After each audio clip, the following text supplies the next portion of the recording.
Yo, Bakayalo Konoyalo, et oui, on se retrouve pour le résumé complet du chapitre 1137 de One Piece. Oui, il est déjà sorti. L'agent secret des États-Unis d'Amérique du Sud, comme d'habitude, derrière Oda. Il nous livre directement son résumé complet. Donc on va se regarder ça tous ensemble, mais avant de commencer la vidéo, instant auto-promo, oui. Mon manga Wolfus, comme d'habitude, disponible également et gratuitement sur Mangadraft. Je te mets le lien en description, comme ça tu pourras cliquer dessus. Et après tu me fais un retour par rapport à ce banger. Je le répète, mon manga Wolfus, disponible légalement et gratuitement sur Mangadraft, lien en description. Oui, c'est du lavage de cerveau. Chaque fois que tu vas voir ma vidéo, je vais te parler de Wolfus, mon manga, oui. Donc il y aura une nouvelle version qui va sortir, c'est pour ça. Mais ce sera en mars ou en avril, on verra. Mais tout va changer, tu vas être surpris. Il y aura un nouveau manga, carrément, un nouveau manga. Donc ce sera exceptionnel, mais en attendant, on va se regarder One Piece. Résumé complet, oui. Chapitre 1137. Donc Shamrock apparaît. Donc d'après le résumé qu'on avait vu déjà avant, ça agirait du frère de Shanks ou quelqu'un de sa famille, on ne sait pas trop, mais on va voir comment ça va se passer. Avec le résumé complet, oui. Le chapitre commence par l'arrivée de Luffy et de son groupe au château d'Orust, du village de l'Ouest. Rhodes explique que ce château n'est plus utilisé depuis la mort du roi Harald et il est donc surpris de voir que la porte d'entrée est endommagée et que les gardes ont disparu. Zoro remarque que la porte d'entrée a été brisée de l'intérieur. Pardon, je viens de bouffer. C'est dur, hein, la vie de... bref. Ils franchissent la porte d'entrée et arrivent dans une cour détruite. Rhodes dit que ce sont les traces de la bataille féroce qui a eu lieu dans le château lorsque Loki a tué le roi Harald. Ah ouais, Loki, c'est pas rigolo, donc il est capable de détruire une porte. Attention, il a de la force. Bon, après, c'est un géant, mais bon. Zoro qui dit... Les forces qui ont laissé ces traces devaient être redoutables. Rhodes qui dit, comme vous savez tous, Loki est un monstre, mais le roi Harald était aussi un homme connu sous le nom de Grand Guerrier. Le sort du château a été scellé au moment où la bataille a éclaté. Luffy qui fait « Waouh, c'est énorme !» Nami qui fait « Qu'est-ce que c'est? C'est effrayant !» Alors, quel niveau il avait le roi Harald? Mais après, vous savez, dans les histoires avec Loki là, de Avengers, mais à la base, c'est les histoires d'Asgard. On sait que Thor, Loki, tu vois, ils étaient frères et que le roi, c'était censé être le roi d'Asgard. Donc est-ce que c'était le roi qui l'a buté?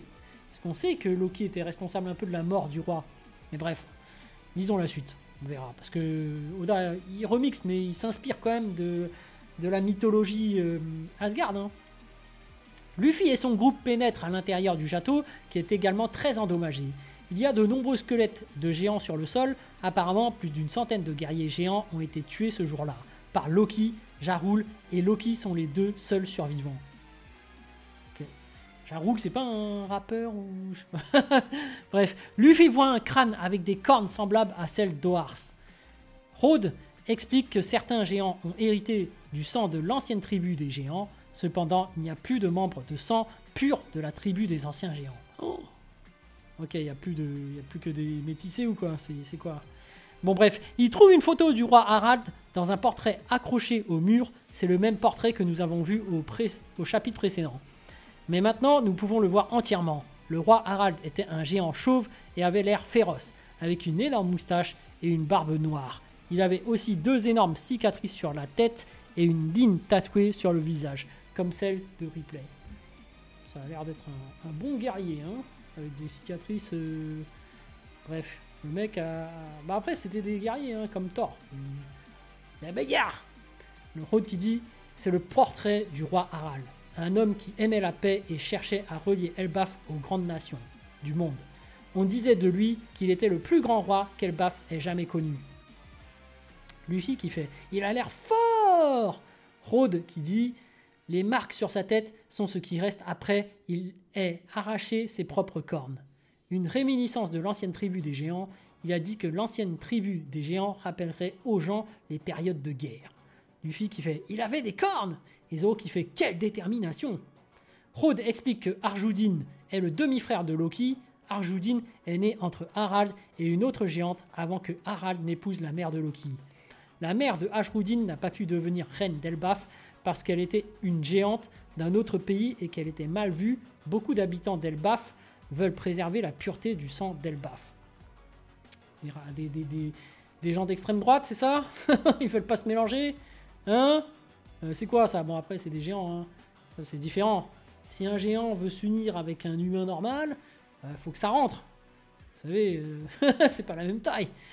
C'est pas les mêmes proportions. Au bout d'un moment, bon, bref.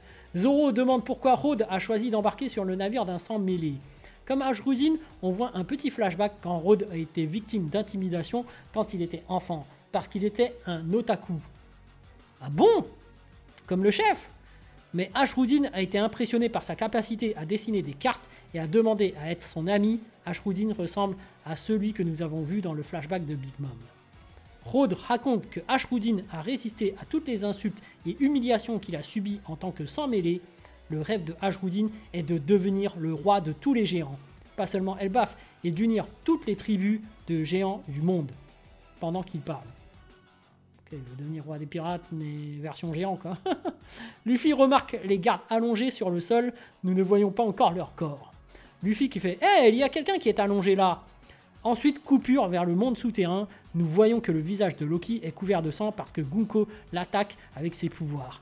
Gunko a agrandi ses bottes avec des flèches pour se rendre plus grande, ce qui lui permet d'attaquer facilement le visage de Loki. Ok, démonstration de force.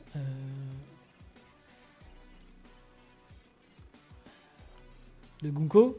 Bon, voilà, Gunko qui dit « Peut-être comprends-tu maintenant ?» Loki qui fait « Comme je l'ai dit, je ne peux pas bouger un muscle pour l'instant. » Shanks capuché. Ça ne changera rien, même si tu le pouvais. Gunko qui fait « Un être de basse classe. Une chance pour toi d'être élevé au rang de Dieu. Un tel honneur est à l'origine hors de ta portée, même si tu y aspires. Et nous te l'offrons. » Gunko qui crée des flèches qui sortent de ses pieds. Ces flèches marquent la trajectoire que suivront les attaques de Gunko. Loki qui fait « Encore ? Tu vas me donner un coup de pied accéléré sur le côté droit de mon visage. Uf. Et quand ma tête sera tournée sur le côté à cause de l'impact, tu délivreras un uppercut avec ton poing. Merci de m'avoir prévenu. » Gunko qui dit « Ces flèches sont la trajectoire déterminée de mon avenir. En d'autres termes, la déclaration de violence qui ne peut être évitée. Cependant, il est possible de les arrêter. Je te le demande une fois de plus, Loki. Veux-tu rejoindre les chevaliers divins ?» Et Loki qui dit « Pas question, t'es un imbécile. » Bon, je vous ouvre une parenthèse, son pouvoir a pas l'air si ouf. Hein. Il écrit des flèches et du coup, ses mouvements suivent ses flèches en accéléré. Donc, bon, on voit les flèches, donc on sait que ça va venir, donc on a le temps de l'esquiver avant même que son coup parte. Je sais pas, c'est... Bon, après, il est attaché, donc ça marche, mais c'est que dans ce cas de figure. Hein. Ça me rappelle aussi Demon Slayer. Il y a un démon qui a ça, hein, à un moment donné, comme pouvoir. Bref, dans une double page incroyable, Gunko commence à marcher sur les flèches qu'elle a créées.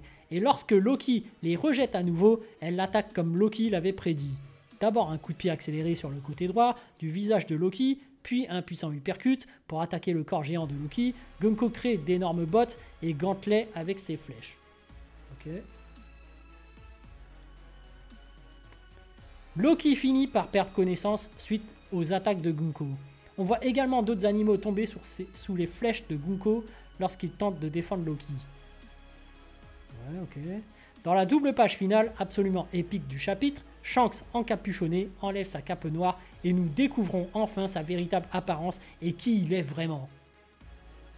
Shamrock, le Shanks à capuche.